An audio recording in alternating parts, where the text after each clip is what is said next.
Ассалаумағалейкум ва рахматуллахи ва баракатух. Қайырлы күн достар, қалдарыңыз қалай? Бүгін осындай Алланың қалауымен өте керемет, жұп-жұмсақ, дәмді болып шыққан үлпілдек пирожки дайындадым. Духовкада пісіреміз. Міндетті түрде жасап көріңіздер. Видеодағыдай көріп тұрғандарыңыздай жұп-жұмсақ болып шығады. Ол үшін бізге ұн, жылы сүт, сұйық май, тұз, қант және де дрожжи қажет болады. Ұнымызды алдымен електен өткізіп алатын боламыз. Сүтімізді жылытып аламыз. Оның үстіне сұйық майымызды, тұзымызды, қантымызды және де дрожжиімізді салып, жақсылап араластырып аламыз. Бізде жаңағы тұз бен қант еруі қажет. Ұндарыңызды міндетті түрде електен өткізіп алыңыздар. Сонда пирожкилеріңіз 2-3 есеге ұлғайып, көтеріліп әдемі болып пісетін болады.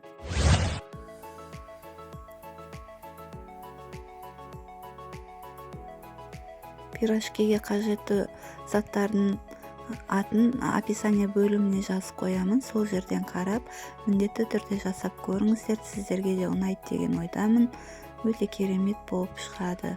Енді сүтімізді алып, осы ұнымыздың үстіне құйып, жақсылап араластырып, қолымыздың көмегімен қамыр илейтін боламыз.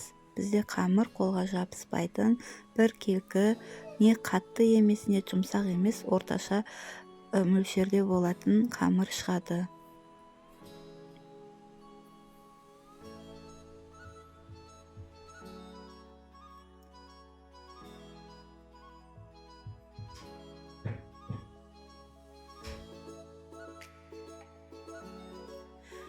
Қамырларыңыз тез ашу үшін жаңағы өзім немен бөлісе кетейін. Мен духовкаға 30 минутқа жаңағы 15-20-30 жаңағы градуста қойып қоямын, қосып, сонда қамырларыңыз тезірек ашитын болады. Егер де асығыс болып пісіргілеріңіз келсе, солай жасасаңыздар болады. Мінеке қамырым дайын. Енді осыны духовкаға қосып қоямын. Градусын 25-30-ға қойып қоямын да, минутын жарты сағатқа қоямын. Сонда тез ашып көтерілетін болады. Енді начинкасына картошкамызды турап пісіріп алатын боламыз. Тұзын салып, сұйық майымызға пиязымызды салып, жақсылап араластырып алатын боламыз. Қып-қызыл қылып қуырылғанша қуыратын боламыз. Осы кезде біздің картошкамыз піседі. Суын ағызып, пюре сияқты жасап алатын боламыз.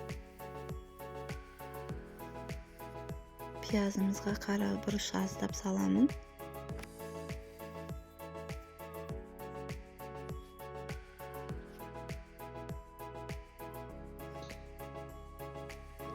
Мен тұз салмаймын, өйткені мен картошкаға тұз салдым, сондықтан пиязға тұз салмадым. Мінеке осылай қызарып піскеннен, қуырылғаннан кейін үстіне пюремізді салып, тағы да қуыратын боламыз. Сонда біздің начинкамыз өте дәмді болып шығады.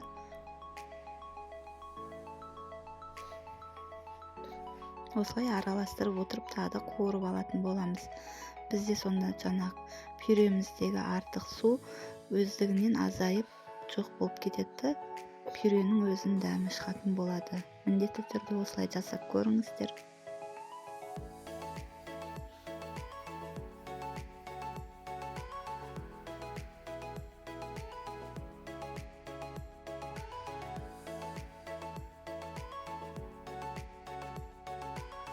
Каналыма тіркелмеген болсаңыздар, тіркеліп, лайк басып, комментарий қалдырып қойыңыздар.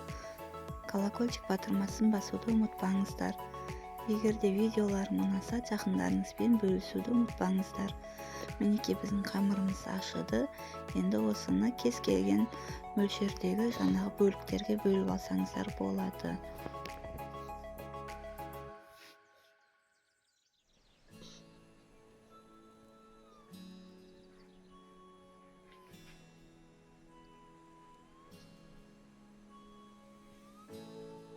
Мінеке бөлшектерге бөліп алдық. Қалған бетін жауып, бір-біреуден алып, жайып, начинкасын салып, пирожкиімізді түйе береміз.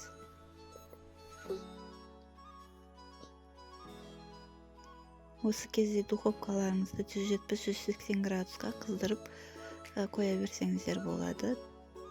30-35 минутта пісіп шығады.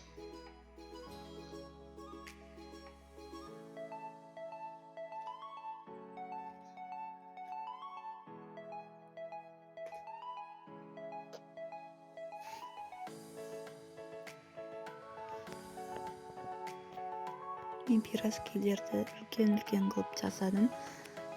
Өздеріңізге ұнағандықтан жаңағы кіші немесе үлкен орташа қылып жасасаңыздар болады.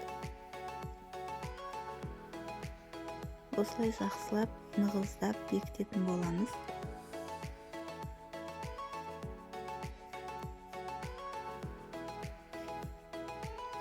Осылай астына аударып, жаңағы формамызға сала береміз.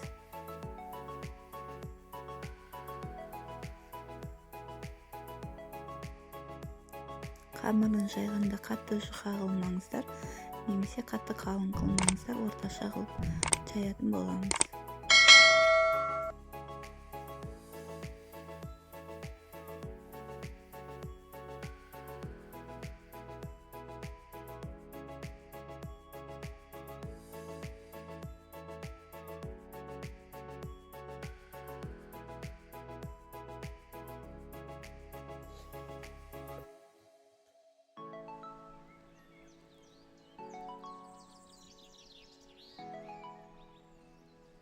Мінекей, енді пирожкилерімізге бетіне жұмыртқаның сарысын жағып, осылай вилканың көмегімен сызып узор жасап қойдым.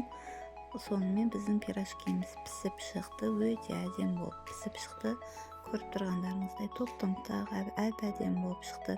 Міндетті түрде жасап көріңіздер. Осы рецептпен сіздерге ұнайды деген ойдамын.